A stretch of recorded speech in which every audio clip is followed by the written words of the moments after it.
నడుస్తూ వస్తోంది. ముస్లిం సంప్రదాయ క్యాలెండర్ ప్రకారం మొదటి నెల అయిన మొహర్రం తొలి రోజు నుంచి 10 రోజుల పాటు ఖమ్మం జిల్లా చింతకాని మండలం నేరడ గ్రామంలో ప్రత్యేక వాతావరణం నెలకొంటుంది. ఇస్లాం మత వ్యవస్థాపకుడైన మహమ్మద్ ప్రవక్త మనవలు ఇమాం హసన్ హుసైన్ వారు సామాన్య శకం 632 ప్రాంతంలో ప్రవక్త మరణం తరువాత యుద్ధ భూమిలో ప్రాణత్యాగాలు చేశారు. రాజ్యకాంక్షతో రగిలిపోయిన యుద్ధోన్మాదుల హింసకు కర్బలా నేల మీద అమరులయ్యారు. అప్పటి నుంచి ముస్లింలలో ఒక ప్రధాన వర్గమైన షియాలు ప్రతి ఏటా ఇమాం హసన్ హుసైన్ బలిదానాలకు గుర్తుగా మొహర్రం పర్వాన్ని జరుపుకుంటారు. అయితే ఇది సంతోషంతో చేసుకునే వేడుకే కాదు, తమ మహాత్ముల ప్రాణ త్యాగాలకు చలించిన షియాలు రక్తం చిందిస్తూ శోకాన్ని ప్రకటించే విషాద సందర్భం. మరి దీనికి హిందువులకి ఏం సంబంధం? ఖమ్మం జిల్లా నేరడ గ్రామానికి వెళ్తే మనకు 100 ఏళ్ల పురాతన మతానుబంధం తెలిసి వస్తుంది.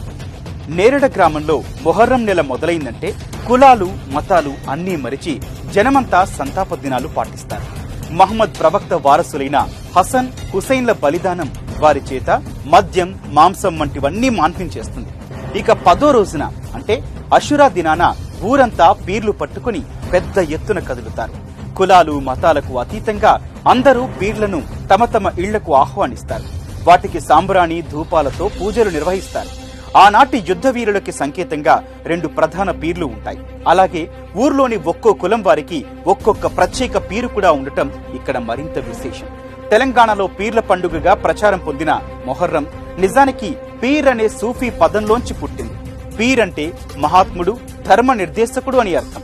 ముస్లింలలోని షియా వర్గం మాత్రమే తమ మహాత్ముల స్మారకార్థం జరుపుకునే మొహర్రంను కాలక్రమంలో హిందువులు కూడా పెద్ద ఎత్తున జరుపుకోవడం మనందరికీ తెలిసిందే. నేరడ గ్రామంలోనూ మనం అదే చూడొచ్చు. మత పట్టింపులు లేకుండా, కుల భేదాలు లేకుండా అందరూ పీర్లు మోస్తూ తమ భక్తిని చాటుకుంటారు.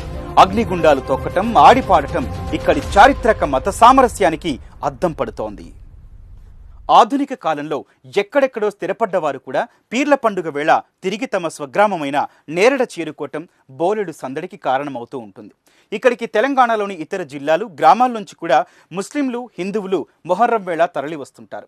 పూజలు చేసి మొక్కులు చెల్లించుకొని తమ కోరికలు నెరవేరుతాయని నమ్ముతుంటారు.